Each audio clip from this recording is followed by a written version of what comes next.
My name is Ella. I am no longer young now. I am 78 years old. My life has been long and full of events. I have witnessed countless ups and downs, and today I am about to take a special journey to reunite with my son, the one I haven't seen in many years. The airplane is about to take off. Around me, some people are chatting and laughing, while others sit in silence. A voice comes over the speaker. Please fasten your seatbelt. The plane starts rolling. My heart sinks, and memories come rushing back like waves. I remember the last time I saw my son. He was still young then, full of dreams. He once said, "Mom, I want to study. I want to have a better life." I looked at him and nodded. Go, my son. Study hard and become strong. And then he left me. Years passed. Only letters and brief phone calls remained. But I never saw him again. Today, I have a ticket. I have a seat. I have a destination. And I carry with me a heart full of memories, longing to see my beloved son once more. I closed my eyes for a moment. In my mind, I heard my son's voice from long ago. Mom, please come visit me. And I had replied, All right, my son, the time has come. A gentle voice interrupted my thoughts. Would you like something to drink, ma'am? I opened my eyes and looked up. A flight attendant was smiling. Just a glass of water, I replied. I remembered my younger days, when life was still so hard. Every day, I worked to help support the family. I too had dreams, but I always told myself, wait, the time will come. I suddenly asked myself, had I chosen the right path? Had I done enough? The plane glided smoothly through the sky. I thought of my son again. Would he still recognize me?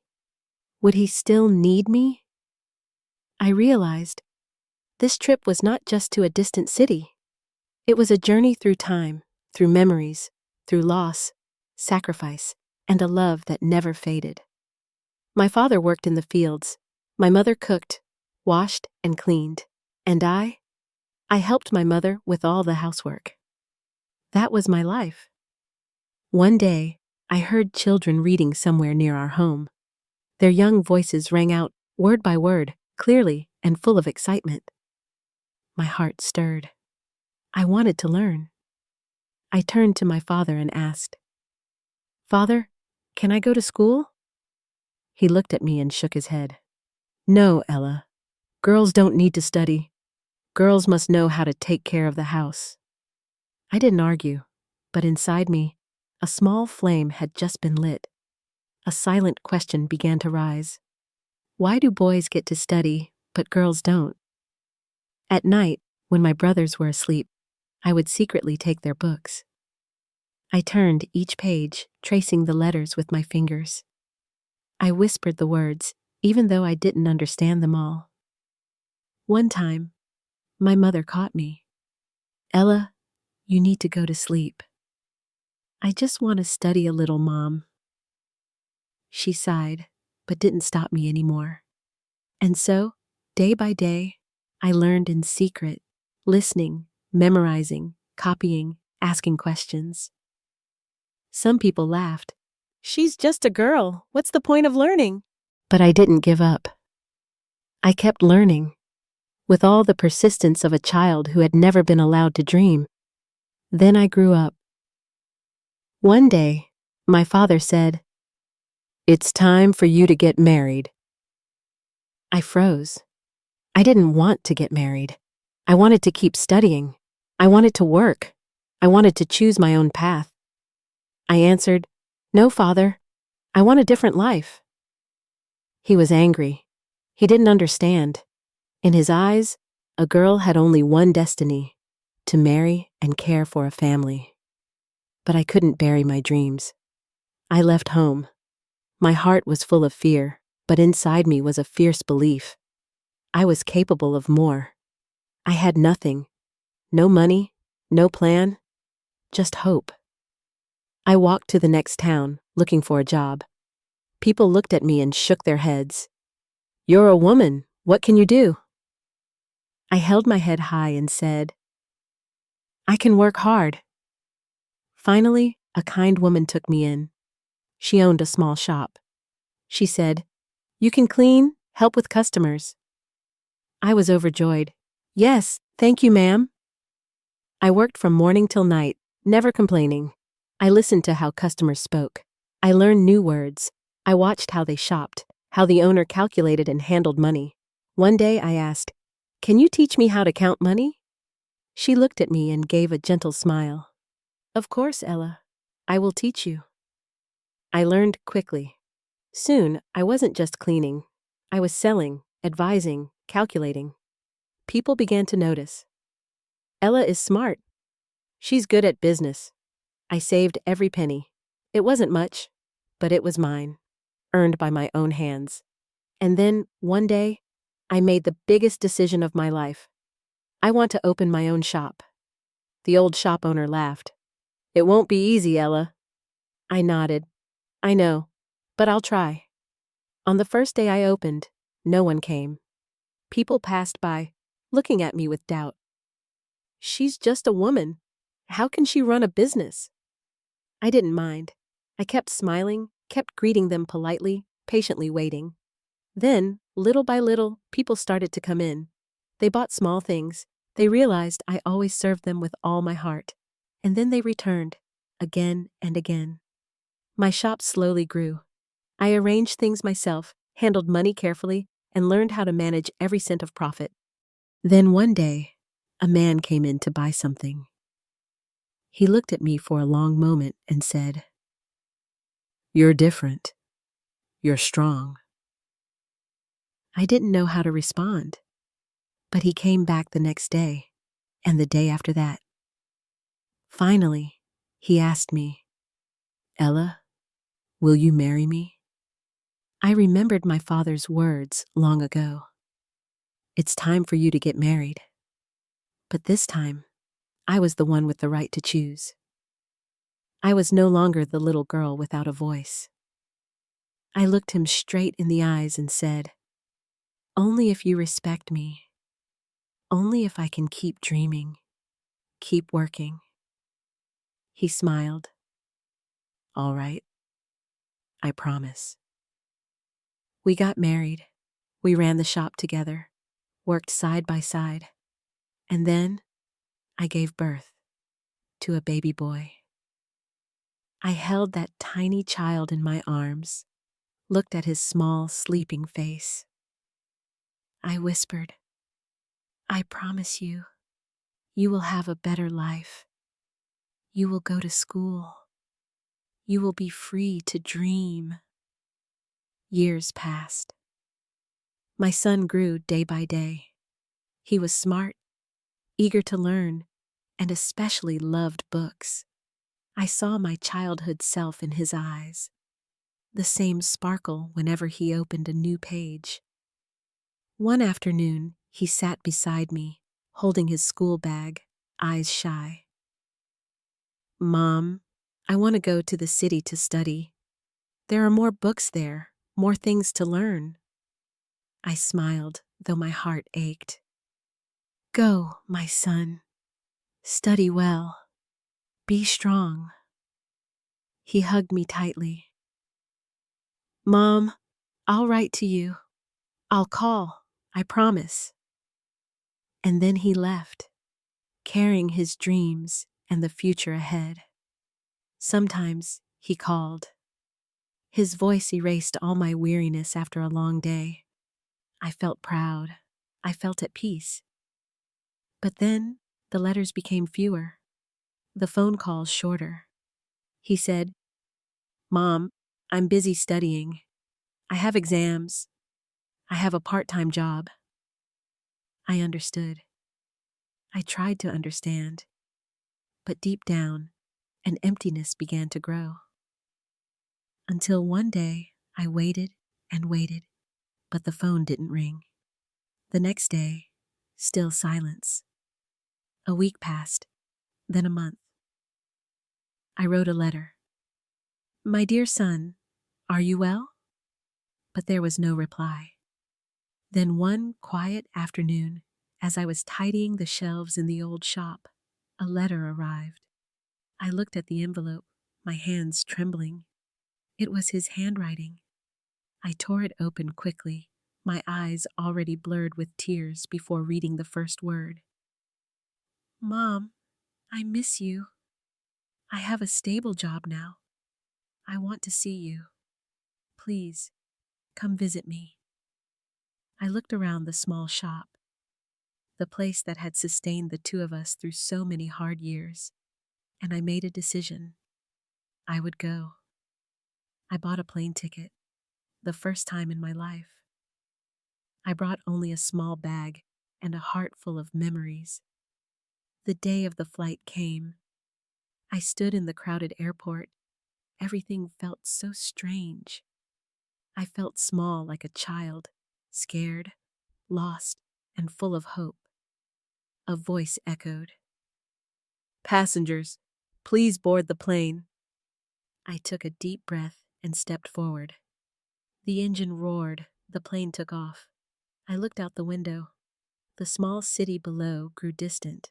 Inside me, one question kept repeating, would he still recognize me? I looked at my hands, wrinkled, frail. My hair had turned completely white. My face had changed. The day he left, he was still a young man. Now he was a grown man. Would he still see me as his mother? Would his arms still open like when he was a boy? Did he truly need me? Or was he just trying to make up for having forgotten? I closed my eyes, holding tightly onto his letter. In my heart, I felt both anticipation and fear. The plane was descending. My journey was nearing its end. But the biggest question, would he be waiting for me, remained unanswered. The plane began its final descent. A familiar voice echoed through the cabin. "We are about to land. Please fasten your seatbelt." I looked out the window. The city lights below sparkled like stars fallen to the ground. My heart pounded, each beat urging me forward. Almost there. Almost time to see him. But then fear rose again. What if he didn't come? What if he changed his mind? What if he saw his mother now, old and weak, and didn't see anyone important in her anymore?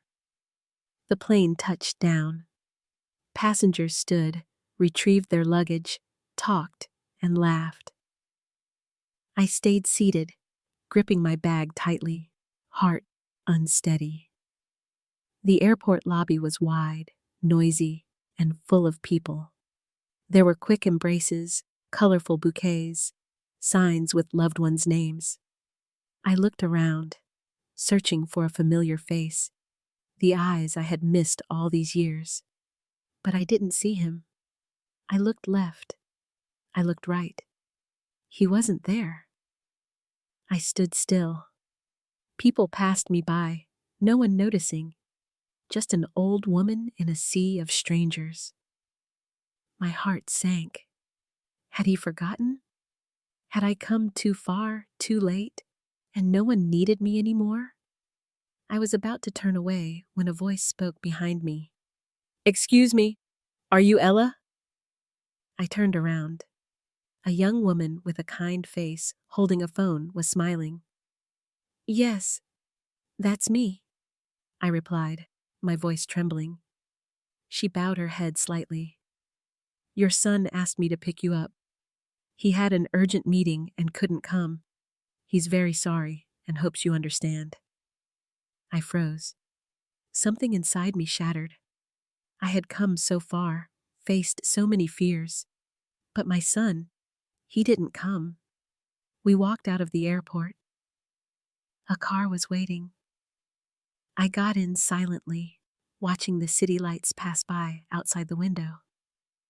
He didn't come, but he still remembered. He still wanted me to come.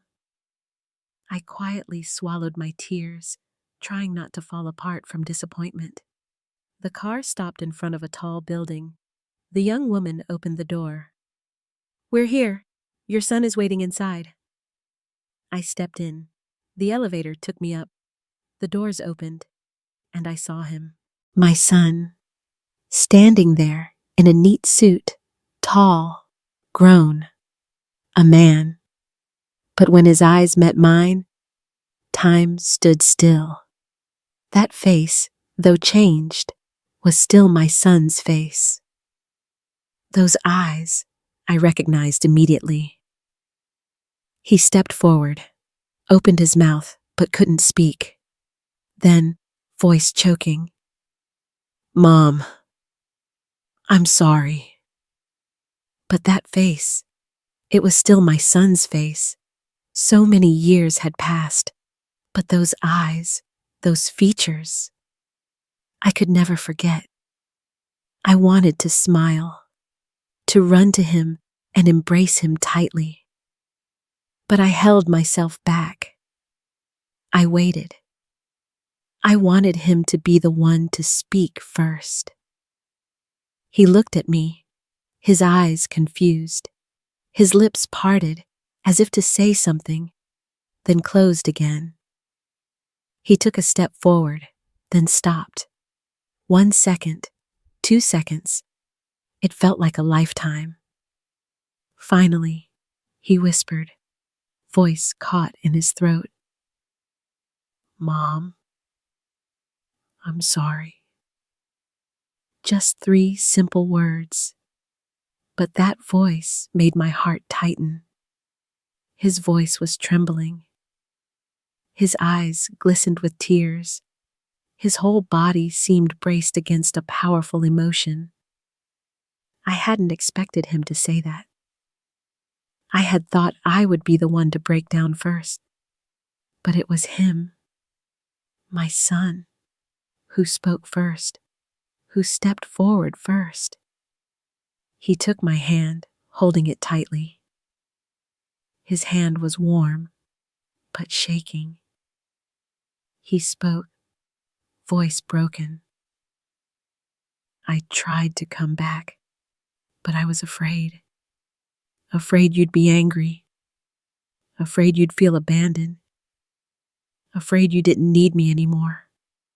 I looked at my son, now grown, tall, strong, successful. But in that moment, I didn't see a man. I saw the little boy who once buried his face in my shoulder whenever he was scared. I smiled gently, squeezed his hand, and whispered, "My son, I'm here now."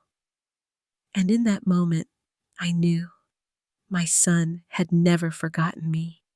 He just needed time to grow up, to find his way back. He still held my hand. It was warm, but trembling. His voice softened, hoarse like the night wind. "Mom, I missed you." I looked at him, this man in a fine suit, with a good job and a world of his own he had built.